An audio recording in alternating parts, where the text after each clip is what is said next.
مطلب یہ ہے کہ قرض اپنے ذات میں جو ہے نا یہ بری چیز نہیں، البتہ بعض وجوہ کے بنیاد پر جو ہے وہ قرض جو ہے وہ ناپسندیدہ اور شریعت کے نزدیک جو ہے وہ قبیح ہے۔ تاریخ متعین کیا جائے دینے کے اعتبار سے بھی اور واپسی کے اعتبار سے بھی۔ دوسری جو شرط ہے کہ سچی نیت ہو لوٹانے کی، کہ لوگ ضروریات کی بنا پر نہیں بلکہ خواہشات کی بنا پہ قرض لیتے ہیں۔ اور قرآن بھی ہمیں یہ کہہ رہا ہے کہ بھئی آپ لکھ لیا کریں قرض دینے والے کا اماؤنٹ اور اس کے کال کرنے کا اور پیٹرول کا خرچہ وہ برابر ہی ہو جاتا ہے، لیکن نہ کہ وہ بیچارہ کال کر کے پوچھ رہا ہو کہ بھئی حماد بھائی میں نے آپ کو کچھ پیسے دیے تھے اس کا کیا ہوا، اور جو جس کی ضرورت ہے حقیقتاً انسان اس کو بھی قرض دینا پسند نہیں کر رہا ہوتا، کیونکہ لوگوں کی حاجت براری کرتا ہے خدا تعالیٰ اس کے لیے دنیا آخرت میں آسانیاں پیدا کرتے ہیں۔ السلام علیکم ورحمۃ اللہ وبرکاتہ، میں ہوں ابو یوسف محمد قریشی، ایک مرتبہ پھر آپ کی خدمت میں حاضر ہیں۔ آج کے جو پوڈ کاسٹ کا ہمارا موضوع ہے وہ انتہائی اہم موضوع ہے، اور حیرت ہے کہ اس اہم موضوع پر ہمیں تشفی بخش جو ہے مواد میسر نہیں آیا، تو اس کی ہم نے ضرورت محسوس کی، تو سوچا آج آپ کے سامنے جو ہے اس اہم موضوع پر ڈسکس کرتے ہیں۔ آج کا ہمارا موضوع ہے قرض کے حوالے سے۔ چونکہ قرض کا معاملہ ایسا ہے کہ ہمارے معاشرے میں ہر دوسرا بندہ، بلکہ میں کہوں کہ جتنے معاشرے میں افراد ہیں وہ تمام کے تمام کسی نہ کسی صورت میں ان دو میں سے کسی ایک حالت پر ہوتے ہیں، یا تو وہ صاحب قرض دینے والے ہوتے ہیں، یا پھر وہ مقروض قرض لینے والے ہوتے ہیں۔ تو آیا کہ قرض دینا اور قرض لینا، اس حوالے سے ہماری شریعت میں کیا رہنمائی موجود ہے، اور اس حوالے سے جو ہے ہمیں قانونی طور پر شرعی اعتبار سے کیا ہمیں تعلیمات دی گئی ہیں، آج ہم اس ٹاپک کے اوپر ڈسکس کریں گے انشاءاللہ۔ ہمارے ساتھ ہمارے مہمان خصوصی موجود ہیں مفتی صلاح الدین صاحب۔ السلام علیکم سر، خیریت سے؟ مفتی صاحب ٹھیک ہیں؟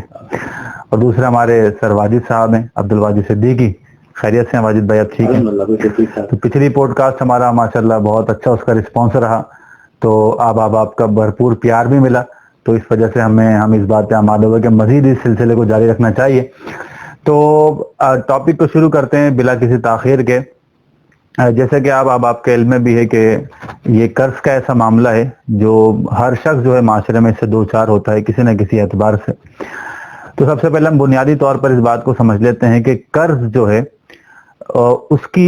شریعت میں کیا رہنمائی ہے، قرض کیا چیز ہے، آیا کہ اس کو ہمیں اویل کرنا چاہیے یا نہیں کرنا چاہیے، اس بارے میں تھوڑی سی مجھ سے آپ روشنی ڈالیے گا۔ بسم اللہ الرحمن الرحیم۔ دیکھیں امام بھائی، اللہ پاک نے انسانی معاشرے میں ہر انسان کی ضرورت جو ہے وہ ایک دوسرے انسان کے ساتھ وابستہ اور جوڑ رکھی ہے۔ اب انہی ضروریات میں سے ایک ضرورت جو ہے یہ قرض بھی ہے۔ مطلب آپ دیکھیں کہ جس بارے میں قرآن و حدیث میں اور شریعت میں سنت میں اس قدر تفصیل سے رہنمائی موجود ہو، بلکہ قرآن مجید کی سب سے بڑی آیت جو ہے اسی قرض کے لین دین کے احکام اور آداب کو بتانے کے لیے نازل ہوا ہو، تو آپ خود سمجھ سکتے ہیں کہ یہ کس اہمیت پر مبنی جو ہے نا یہ ایک عمل ہے۔ البتہ بعض وجوہ کے بنیاد پر جو ہے وہ قرض جو ہے وہ ناپسندیدہ اور شریعت کے نزدیک جو ہے وہ قبیح ہو جاتا ہے۔ اول شریعت یہ کہتی ہے کہ انتہائی ضرورت کی بنیاد پر، انتہائی شدید ضرورت کی بنیاد پر جو ہے وہ قرض لیا جائے، اور اس قرض لینے کے وقت بھی جو ہے وہ بہت یعنی کہ بعض شرائط اور بعض جو ہے نا ضروری امور کا جو ہے وہ یعنی کہ وہ لحاظ رکھا جائے۔ سب سے پہلے تو یہ ہے کہ بہت زیادہ ضروری وجہ سے یہ قرض لیا جائے۔ دوسری بات یہ ہے کہ پھر جب لین دین کا جب معاملہ ہو تو اس وقت گواہ قائم کیے جائیں، اسی طریقے سے دستاویزی جو ایک سلسلہ ہوتا ہے وہ قائم کیا جائے، تاریخ متعین کیا جائے دینے کے اعتبار سے بھی اور واپسی کے اعتبار سے بھی۔ ہاں البتہ اس میں ایک بات ضروری سمجھنے کا وہ یہ ہے کہ اس میں جو انسان قرض دیتا ہے، یعنی کہ قرض خواہ جو قرض دیتا ہے، اس کو یہ حق حاصل ہوتا ہے کہ متعینہ تاریخ جو واپسی کی ہوتی ہے اس سے پہلے بھی وہ مطالبہ کر سکے، کرنے کا اس کو شریعت کو حق ہوتا ہے۔ اس بار اس چیز کو بھی جو ہے نا مقروض اپنے ذہن میں رکھتے ہوئے یا مقروض اپنے ذہن میں رکھتے ہوئے ہی کریں۔ اب جو ہے جو اصل شرائط ہیں جس کے بنیاد پر جو ہے وہ قرض لینا ہے، سب سے پہلی شرط تو فقہاء نے یہ فرمائی ہے کہ جائز یعنی کہ حاجت کے بنیاد پر، جائز ضروری چیزوں کے بنیاد پر جو ہے یہ قرض لیا جائے۔ جیسا کہ حدیث شریف میں آتا ہے کہ اللہ کے رسول صلی اللہ علیہ وسلم نے فرمایا ان اللہ مع الدائن حتی یقضی دینہ، کہ اللہ پاک جو ہے وہ قرض دار کے مقروض کے اس وقت تک کے ساتھ رہتا ہے جب تک کہ فیما ما لم یکن یکرہ اللہ، جب تک کہ وہ کسی ناپسندیدہ چیز کے لیے جو ہے وہ قرض نہ لیا ہو۔ جائز حاجات کے لیے لینے کی صورت میں اللہ پاک جو ہے اس کی مدد فرماتا ہے۔ اسی طریقے سے دوسری جو شرط ہے کہ سچی نیت ہو، لوٹانے کی واپسی کی سچی نیت کے ساتھ جو ہے وہ قرض لے، جیسے کہ آپ صلی اللہ تعالی علیہ وسلم کے اس بارے میں بھی رہنمائی ہے کہ جب انسان من اخذ اموال الناس یرید بها اداءها ادى اللہ عنہ، جب انسان اگر واپسی کی نیت سے اور صحیح نیت کے ساتھ جب وہ لیتا ہے واپسی کے ارادے کے ساتھ، تو خدا تعالیٰ اس کی مدد کرتا ہے، اس کی طرف سے اس کو وعدہ کر دیتا ہے۔ اور اگر ایک انسان من اخذ اتلاف اتلف اللہ علیہ، اور اگر وہ اتلاف یعنی کہ اگر وہ ہڑپنے کے لیے لے لے تو اس صورت میں خدا تعالیٰ بھی اس مال کو ہلاک کر۔ تیسری جو شرط ہے وہ یہ ہے کہ مستقبل میں واپسی کے امکانات کو بھی مد نظر رکھتے، یعنی کہ مقروض جو ہے واپسی کے سورسز اور واپسی کے امکانات کو بھی سامنے رکھے کہ بھئی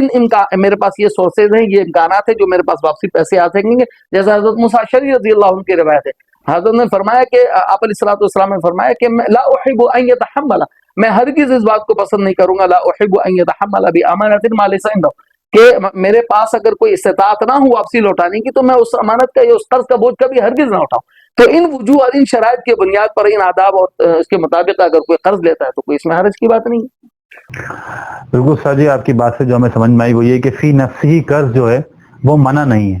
البتہ یہ ہے کہ اگر اس کی ضرورت ہو تو انسان لے سکتا ہے، جبکہ ہمارے معاشرے میں دیکھا جاتا ہے کہ لوگ ضروریات کی بنا پر نہیں بلکہ خواہشات کی بنا پہ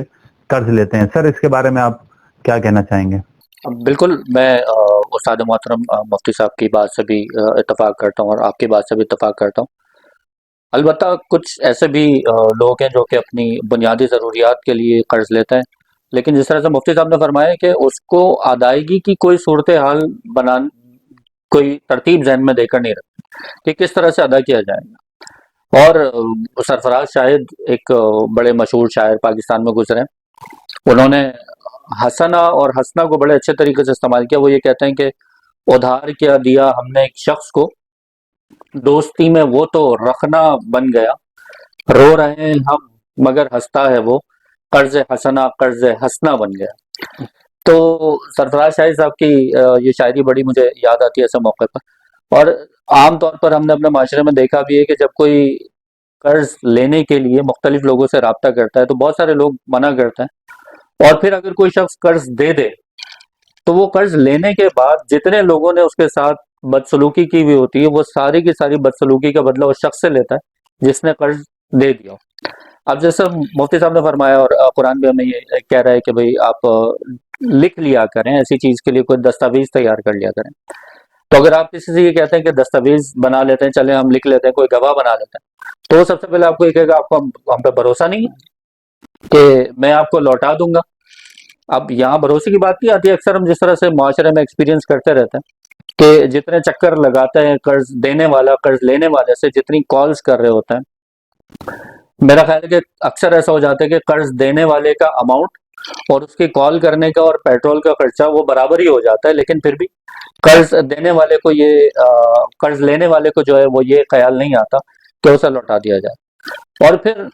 بڑی ایک عجیب سی بات یہ ہے کہ اگر ایک وقت مقررہ آپس میں طے ہو بھی گیا ہو